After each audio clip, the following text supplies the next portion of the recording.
and welcome to the Inspiration Series COVID edition. I am so excited to have on Dr. Shamal Kiru. I was supposed to have Dr. Shamala on anyways. She is a mindset and relationship expert, and I'm so excited to have her expertise and to have this conversation with her in general, but especially right now in light of what's been going on. So welcome, Shamala. Thank you so much. Thank you so much for having me, Jody. I'm really excited to be here. Can you tell us, Shamala, a little bit more about yourself and what you do and why you're so passionate about what you've been doing for the last 2 decades? You look so young to have been doing this for 2 decades. Yeah, well, I'm in my 40s.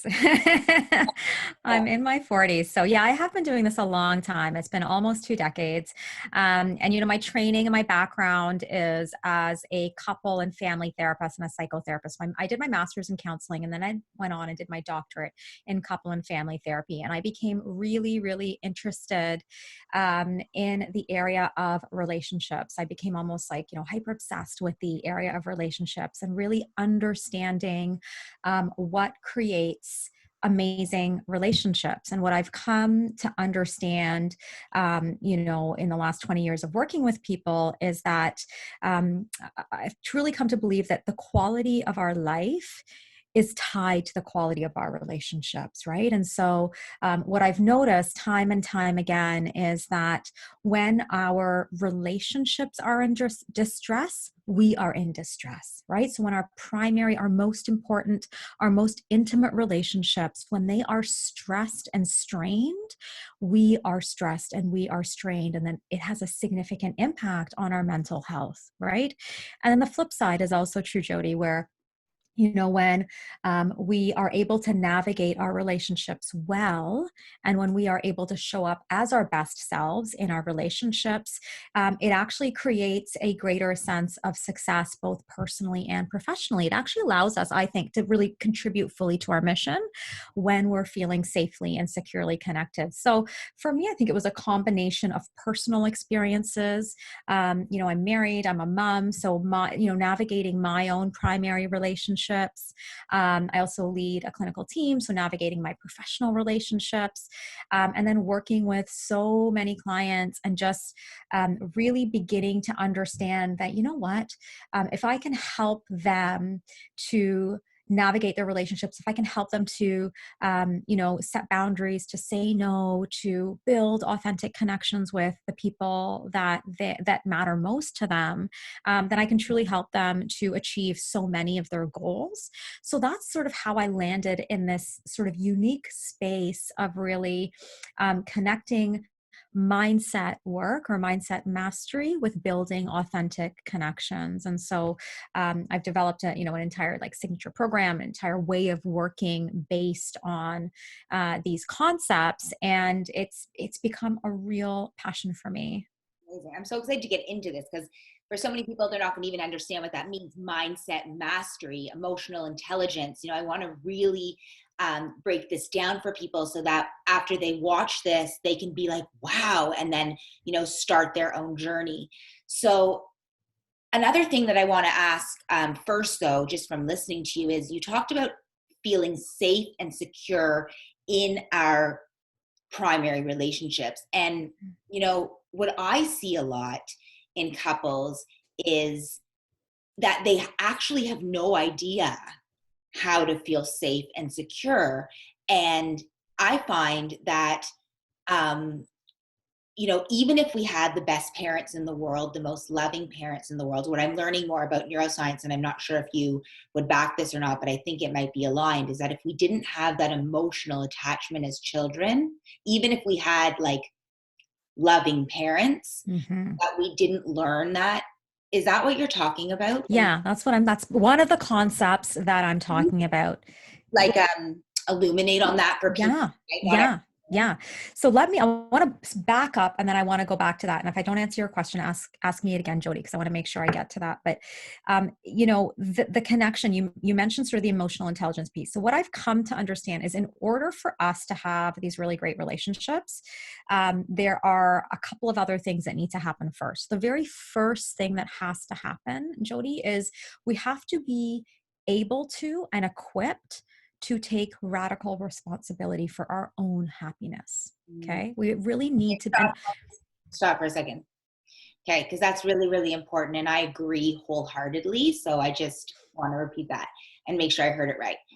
If we want to have these high performance relationships or relationships that thrive, the first ingredient for that is that we have to take radical responsibility for our own happiness, the human, the individual. Is yes, that what you said? yes, Okay. yes, yes, yes, And I just really, yeah. guys that are listening, because that's what a lot of people don't get. Keep going. Yes. And it's so important. I'm glad you paused there because I almost like pause for effect when I say that to people because it's like, it is so, so important. Yeah. And, the reality is, and the truth is, regardless of how healthy or loving or whatever it was, our family of origin might have been, most of us were not taught how to take radical, complete, and utter responsibility for our own happiness.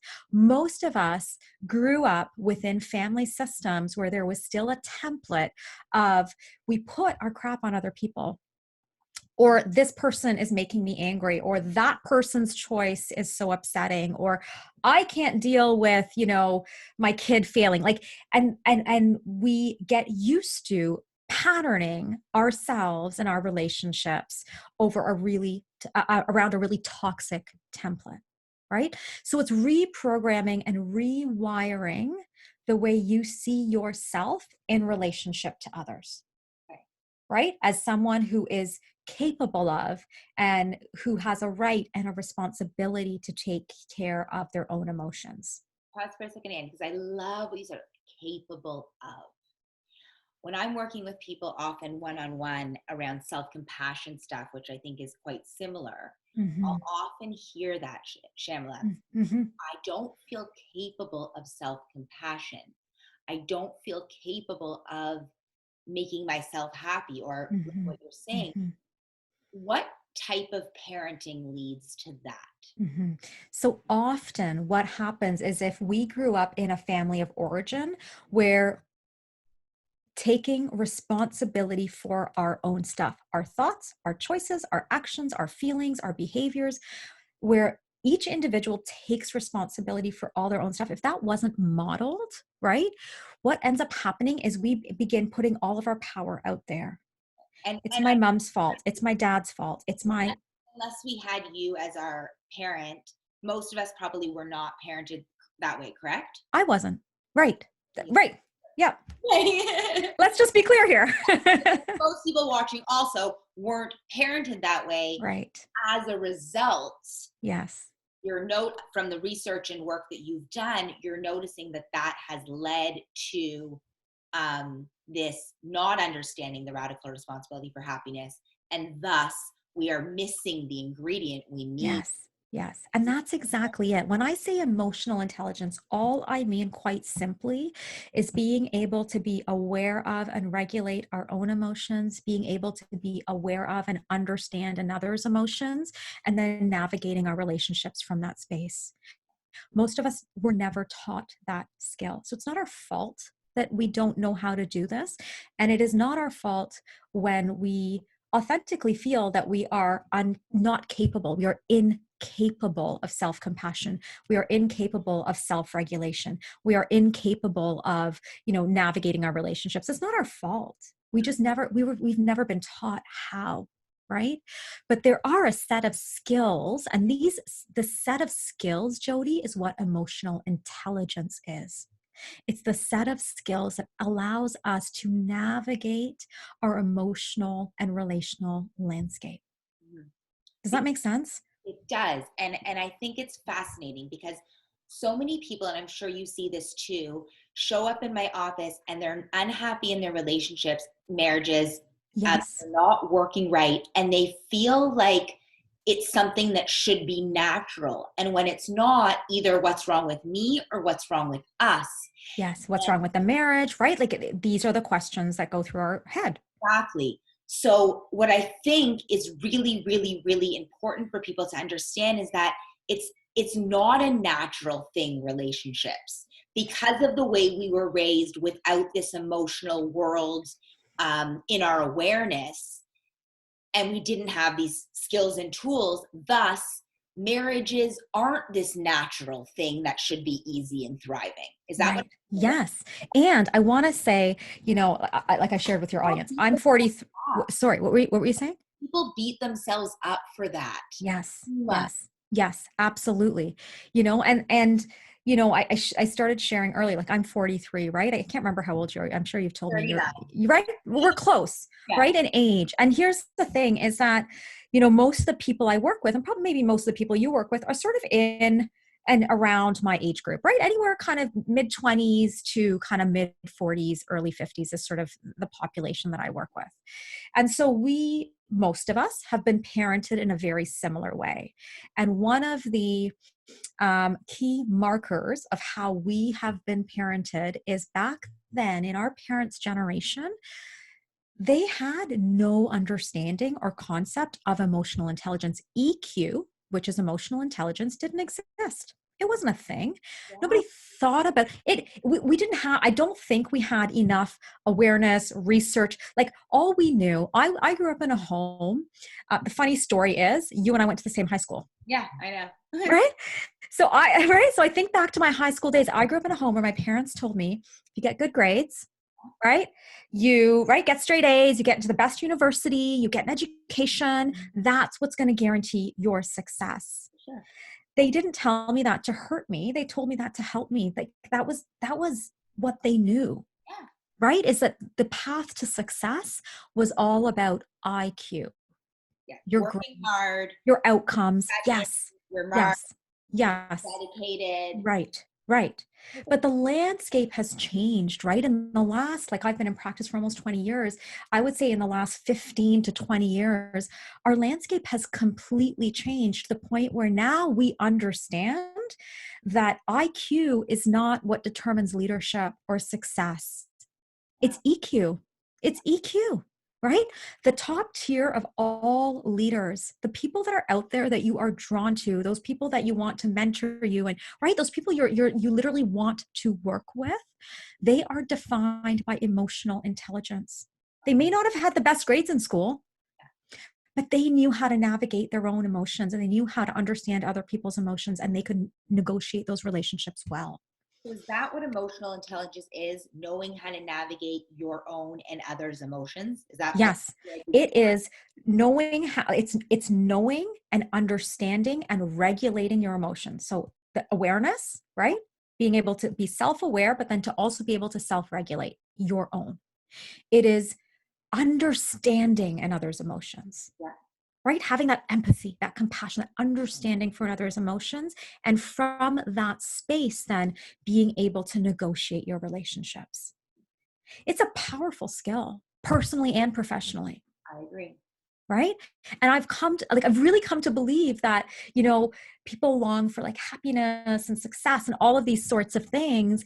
And I really think that when we're able to access and execute on emotional intelligence, we can achieve those goals. Right? I also believe that when we get stuck, it's because we're not accessing and executing these skills. Okay. So let's segue that then into what's going on now and why couples are getting stuck a lot. I can even vouch for myself being vulnerable. I am someone who does work on regulating. I've done a lot of therapy. I'm always in therapy. My husband's in therapy. We're in therapy together. We've done a lot of work on ourselves. We do take that radical responsibility. When I'm upset, I have to soothe myself before we communicate. Yeah. And yet, through COVID, we're like, we've forgotten it all. Yeah. Right? Because you're human. Yes. Yeah. So I want to know, from you, the expert, like, why is that happening? Mm-hmm. What is stress doing to our brains, I think all of us, because we're all going through this. And why? Because I think, and I don't know if this is the science, but this is what I think, just from knowing, different things, is that because as a child, most of us didn't feel safe in high emotion. We learned how to disconnect in high emotion and not connect. And now, because most of us are in that high intense emotion again, we're going to our old coping, or I am, kind of disconnect in the primary versus connect. Right, right. And That, there's a couple of responses, right? So for some couples, when they're under stress, or, as you call it, high emotion, some people distance and they disconnect. Some people attack and pursue intensely. So there are two presentations of unhealthy patterns that occur within couples when we're stressed. is that male or female, or either male or female? It can be either or. The most common pattern is that there's one person that is anxiously pursuing for connection and one person that is withdrawing. Interesting. How does That that? is, what's that? That doesn't seem like that's going to work in a marriage with that. No, but it's a very common pattern. It's about 90% of couples are stuck in this cycle where it's like, when I get anxious and I get stressed and I get afraid, I just pursue for connection. So I might become more demanding, or I might get really snippy, or I might attack you, or I might, right? Or I might say, I need you more. And then that scares the other partner. And so they might withdraw and begin shutting down. I think what's happening in COVID is really no different in a lot of ways from what happens when we're stressed. So when we are stressed, human beings, what we do is we tend to revert to old patterns. And one of the things I've been saying to all of my coaching clients right now is the rules of the mindset and relationship game haven't changed just because we're in a pandemic. All the same rules apply. It's just so much harder for you to access them. That's what's happened. The rules are the same. We don't need any new strategies. We don't need any new interventions. What we have to do is make sure that every single moment now, it's almost like we're in battle. Yeah. We need to be on our, right? We need to be on our toes, right? There's a mindset battle raging, I think, for all of us. But it's not just like a certain day of the week, or, I had a bad week. It's like, it's every day right now because the stress is so high. It's not just every day, Jody, it's every moment. Like, right, there might be a good moment where you're on top of your game, and then the next moment you're feeling down because you've heard something triggering. I just find, because I'm such an empath always, like, and I'm sure you feel this too, I'm feeling so much pain, like Yeah. heart in my chest often. Sometimes it takes my breath away. And it's a lot. It's a lot. And that's what it is, right? It is a lot. It is this like incredible unknown, like we've never experienced it before. And the entire world is experiencing it. It's wild when you actually think about what we're in the midst of right now, right? And so what's happened is, because of the level of intensity and it's ongoing, we don't know when it's going to end. There are so many factors at play that basically eat away at our resilience, right? And so when I say, on a good day, we have to take radical responsibility for our happiness. When we're in COVID, we need to take like mad radical responsibility, right? Like, it's like to the nth degree, right? And we need to slow down so that from moment to moment we can be responsive and not reactive, right? So when you talk about your marriage, right, and couples are telling me this all the time, like we're kind of at our worst right now. It's because you're reactive. You're in a reactive state to the pandemic, and then you're in a reactive state with your family. Yeah. Right? So it's really using all of the strategies. And this is what I would say to your audience: whatever strategies you had in place pre-COVID that allowed you to practice self-care, use them without fail. Right? I said this on a recent interview that I did. If self-care was a nice to do before, it is now a non-negotiable. You will not survive this pandemic without self-care, without time to yourself, without taking a walk, without fresh air, without, right? With bubble bath, whatever it is you need to do it. Yeah. And keep doing it. Do it every day, right? Like, you need it that much more. So, can you explain a little bit more about the reactive state? I know what you mean by that, but I don't think a lot of people might. And I think that by even understanding that alone, illuminates so much awareness for people around sort of where they go. So you said something reactive versus responsive. Great. Yeah. And that for me is a core concept of emotional intelligence. So what happens is, from a mindset perspective, people around us are making choices all the time. Mhm. Our kids are making choices, our partners are making choices, our team, people are making choices.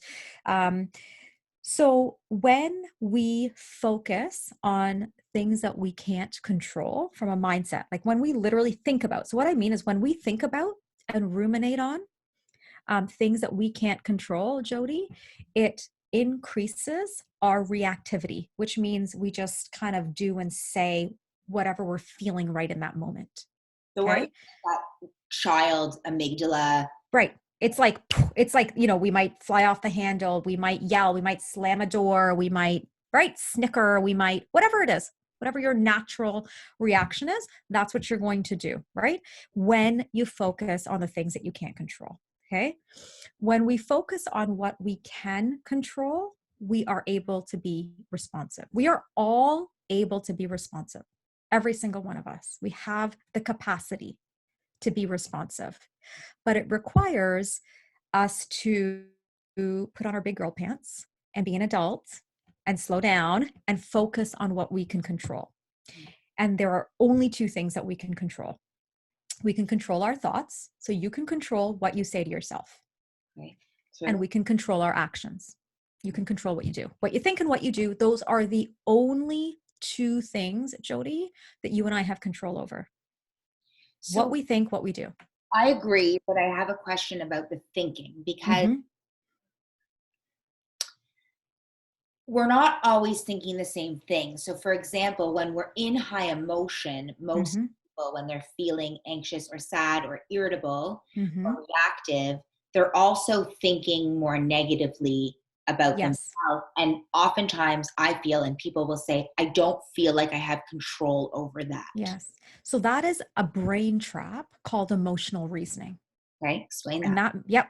So what that is, and I'm going to give you guys I'm going to give your community a free 10-page download so they can learn more about brain traps. But it's a brain trap called emotional reasoning. What that is because we feel something, we tell ourselves it's true.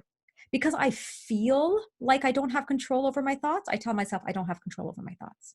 Right? It's actually not true at all. We have the capacity to control our thoughts. It is just hard work. It's really hard work, Jody. Okay, stop It's that. like So we have the capacity. You believe that every every human being, single person. Yes. science research knows, every human being has the capacity to control his or her thoughts, but it takes a lot of work A ton. to do it because Practice the math every day. Like yes. is not that way. That's right. Well, Because right? thoughts are automatic. So 98% of our thoughts are simply repeated from the previous day. And those are what we feel we can't control. That's right. 98%. Yes, that's right. And then 98% are repeated. We're recycling negative thinking every day okay, because 80% of our thoughts are negative. 80%. 80. Every Unless we're intentional, right? Unless we're doing the mindset work. Okay, that's another good thing too. Yes. I was gonna say I don't feel like 80% of my thoughts are Yep. negative. Because you're probably being more intentional about your thinking. But if you are not intentional, it is going to feel like you can't control it. Right? It's going to be negative, Yeah. and it's going to be repetitive. Okay. So if you're not being intentional about your mind, your brain, how you think, and that I guess connecting into that 2% of your brain on a Mm-hmm. daily basis, probably Mm-hmm. more Yes. than at the beginning, Yes. then you're going to be living your life and making your decisions from this automatic, reactive, You got it. opinionated, Yes. victim, Yes. blame everyone, Right. world sucks kind of Yes. Totally. And that is literally, Jody, what you just described is the opposite of emotional intelligence. this part of that. Yep. That's the villain, Yep. right? But I'm saying like Yep. Uh-huh. the majority of the brain for people. Yes. And so most people in the world, if they're not actively, consciously working on it, Mm-hmm. they are living in that kind of life. You got it. Is it, Right? do you believe that's why the world is like in such a horrible state. I do. I really think, and this is what I mean, like I really on a deep level believe that we all not only have the right, but we have the responsibility, right? To manage this ourselves. It is our responsibility. It is not fair to our partners. It is not fair to our children. It is not fair to our parents. It's not fair to anybody that we are in relationship with when we don't take responsibility for our own stuff. And all of it, not just some of it, all of it. Okay, say that again. What did I say? Right? I think we do every single person that we interact with a disservice. I mean, I'm talking like the clerk that checks out your groceries. We do every single person a disservice when we don't take complete radical responsibility for our own stuff, our thoughts, our feelings, our choices, our actions. I love it. Right? And like when you're like, I'm just, my heart, everything, I'm feeling it, because I really feel that now more than ever before, not only do we have to take radical responsibility for our happiness, which then equates to more positive relationships, but now more than ever do we need to do that for the world. And Absolutely. if most of the world is living from that automatic, reactive, angry, blaming victim place, and really to have, grounded people in the world, we need to work on that 2%. Then we have to right now more than ever. Yes, I agree. So Yeah. you and I as leaders have to guide people there, but people have to know that it's their responsibility to do the work. Like, it's not a joke anymore, No, people. it's not. And that's it, right? Like I keep saying, like, the rules, like what I'm doing hasn't changed. I don't have any new strategies that I'm like pulling out of my hat right now. Totally. It's all the same. Like these are tried and true strategies. But what I am saying to every single person that'll listen to me is you have to use them. This is a non-negotiable at this point, right? So I agree. So what I want to just summarize, and then I have a lot of questions, and we don't have so much time, so I want to be strategic. Is that if we want to have high performance relationships, if we want to have relationships that help our health thrive, then we need to take radical responsibility for our own health and our own happiness and our own life. We need to take radical responsibility for our own emotions. We need to learn strategies and tools on how to regulate those emotions so that we can, learn ourselves to soothe and then respond in our relationships versus react. And when we do that work, when we have that awareness, when we practice these tools on a daily basis, we can then respond from that 2%. Right. And so when I think about, I work with people along 3 verticals of emotional intelligence. The first one is mindset mastery. So when we can do that, when we can take radical responsibility for our happiness, then we can work on the second vertical, which is being able to communicate with confidence. Okay. And communicating with confidence simply means taking responsibility for what you say, and right, saying what you mean, meaning what you say, being open, being direct, being assertive. Most people don't know how to do that. Most women, we really suck at that, right? Like we've never been taught how to be assertive. We can only be assertive, Jody, once we've done the mindset stuff. Okay. So just because I want to be able to deliver, like a change and not get into so much complicated material, what I'd love to finish with, because we've already been going for a while, is this. I want people to understand how they can start to become aware of their reactions. Both people, the husband and the wife, or whoever it is, both people in the relationship, how they can start to become aware that they're in a reactive mode and that they have choice there. Yes. Because I think if people could leave this interview knowing that, yes, that changes their lives, right? So I'm going to give you a simple strategy, 2 steps. So the first thing is I do want, and you're going to link it for everybody. I want everyone to download that 10-page PDF. It's called 4 Brain Traps That Will Ruin Your Relationships. It literally will walk you through the 4 categories of brain traps that you can begin to now identify. So these are brain traps that will create anxiety provokers, confidence killers, communication culprits, and relationship toxins. So the first step, you're going to download that, you're going to read through it. Then what you're going to begin to do is you're going to identify your particular brain traps. And the way you're going to do this. And are these brain traps that a couple would have together, or that an individual would identify? Individual. Because here's the thing, a couple system is at its strongest when each individual is functioning at their best. Right? It requires each individual to be aware of and managing their own brain traps, right? So, but it's something that I would say download it and both of you read it, right? Like actually engage in it, have the conversation, talk this through. Then what you're going to do, once you have an understanding of these brain traps and how they affect your relationships, you're going to identify something that causes you worry or anxiety or fear. That one thing, you're going to think about something really, really specific that is causing you anxiety. It could be, I don't know how we're going to pay our bills right now.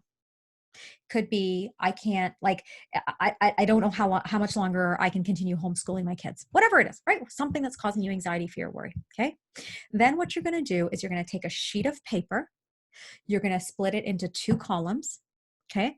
On the left-hand side, you're going to write down all of the things that you are worrying about related to this thing that you cannot control.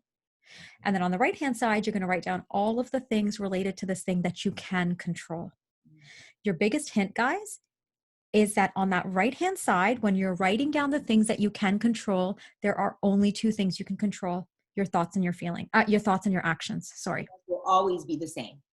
It will, I mean, the details will be different, but you can only control your thoughts and you can only control your actions. So that's what you're going to write down on the right-hand side. On the left-hand side, you're going to write down all of the things that you can't control.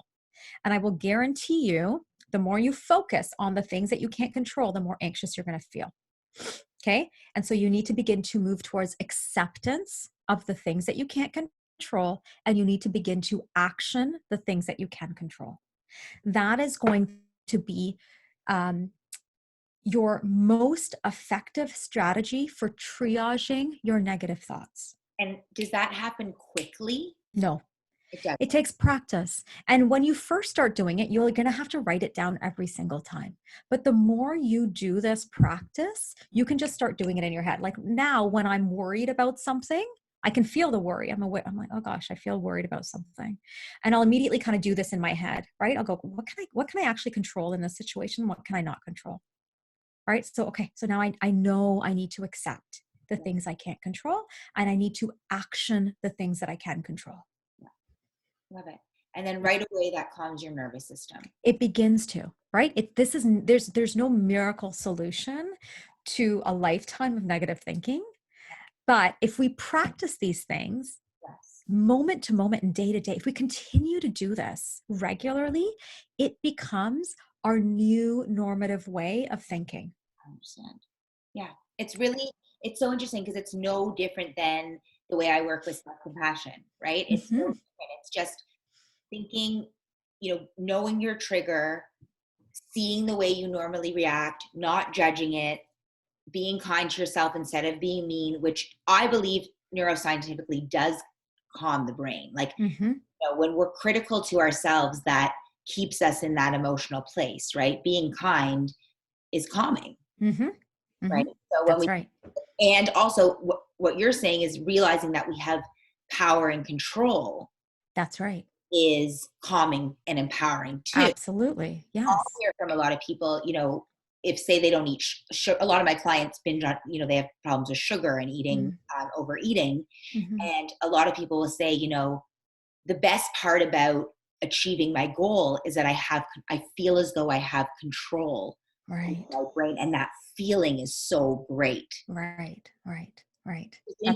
That's right. Yeah, absolutely. And having a sense and being in touch with because I believe it's a fact that we have control over our thoughts, right? Capacity. Yes, we have the capacity, right? So being in touch with that capacity and building that capacity out, Jody, is so empowering. And that capacity is that 2% where all Yeah. magic happens, correct? Right, right. And we can keep growing that, right? And that 2% is simply only 2% of our thoughts are actually new every day. Mhm. 98% of them are repeated. So I actually think the opportunity is to transform the 98% that are repeated so that those are the healthy thoughts, not the negative thoughts, Right. And right? the more you practice, the more you are aware of what you're thinking and you bring that control, the more slowly over time, the bulk of your automatic thoughts become positive. And then That's right. still practicing, but the work, in a sense, gets a little bit It easier gets easier with practice, like anything, in time. right? Yeah. It's like a muscle. Our mindset is a muscle, right? Fantastic. Brilliant. Mhm. Thank you so much. So any advice, any last piece of advice you want to give to people, couples that are struggling right now? Um, you know, any message, any Yeah.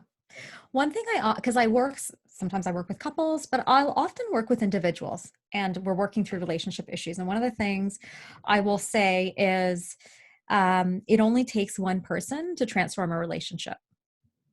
It's sometimes easier and quicker if both people are involved, but it really just takes one person because relationships are systemic. What we put out there, people respond to, right? So if your partner is not willing, ready, able to change right now, it's okay.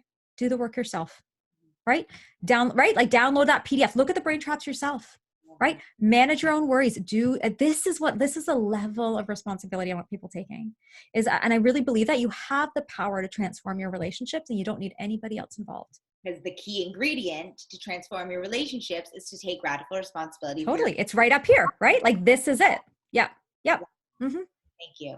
And the Yeah. last question that I ask everyone is, Dr. Kiru, what do you believe is the purpose of life? So for me, the purpose, so my mission in life is to help others to show up as their best selves and to contribute fully to their mission. And that's what I think the purpose of life is for each and every one of us. It's why I do what I do. It's such a gift because it's what I do professionally, but it absolutely impacts me and transforms me personally, right? And so I believe for all of us, the purpose of life is to show up as our best selves and to contribute fully to our mission. Love that. To show up as our best selves and contribute fully to our mission. And in order to do that, we definitely have to do this. That's That's right. super That's self. right. It's our greatest tool. Yeah, I love it. I love it. Thank you so much for your wisdom. Thank you so much for your passion. Thank you so much for showing up. And I really appreciate it. And I will definitely have you back. I have so many more questions for you. And I really appreciate you coming. Oh, my pleasure. Thank you so much for having me. Take care.